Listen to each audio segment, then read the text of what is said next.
let me start by saying how pleased and overjoyed I am to officiate at this planning workshop under the theme Decent Work for the Transformation of the Informal Economy.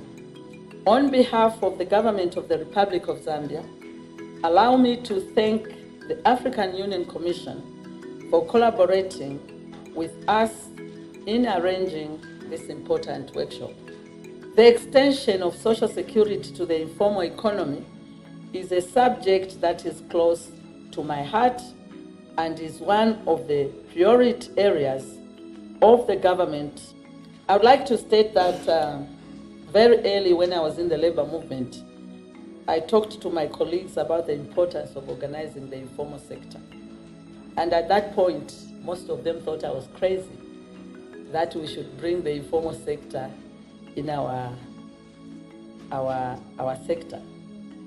But when I meet some of them today, they tell me, oh, you had the foresight. We ignored. Now we are suffering. Even the labor movement is getting weaker and weaker and weaker because the informal sector is in majority right now. So we are discussing this at every level.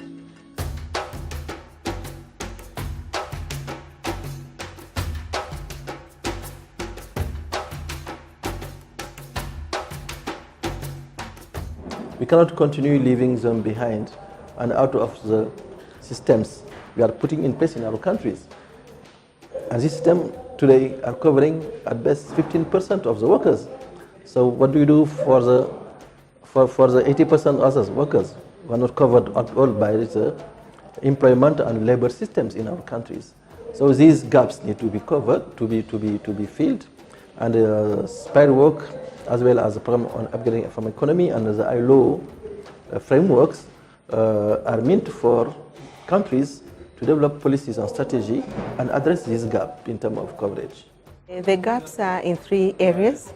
The first one is the policy, at the policy level. And the second level is at the operational level. Even the workers who are working in the formal sector, the formal social security, the mandatory social security, they do not have appetite to go and register the informal sector. They find it as tedious. And thirdly is the gap of knowledge within the informal sector itself.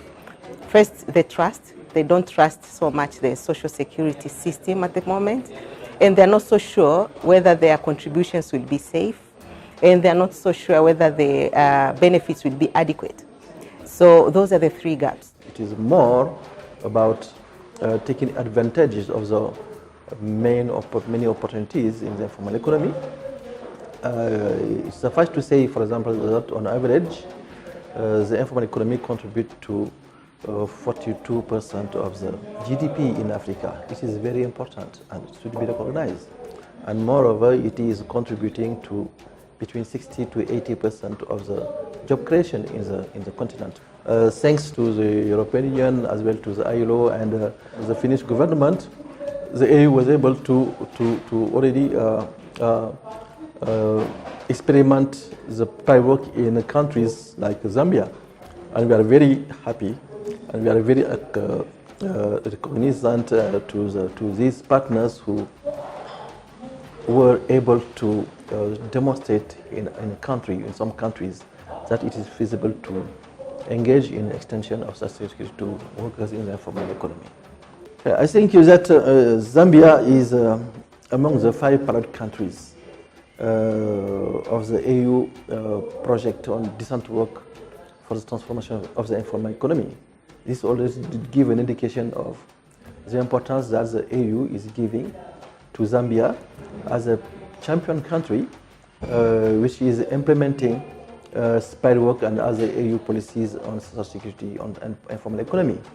And we are very grateful to the government of Zambia for hosting this meeting as a result of this leadership position taken by Zambia in implementing the EU policies. And it is clear that Zambia approach and Zambia policy is clearly implementing the EU spare work. And we have other countries following coming in, like Senegal, Kenya, Tanzania, and Cameroon. By providing the necessary capacities to cover these areas from policy down to the individual aspects, then we can uphold and unleash the potential of the informal sector.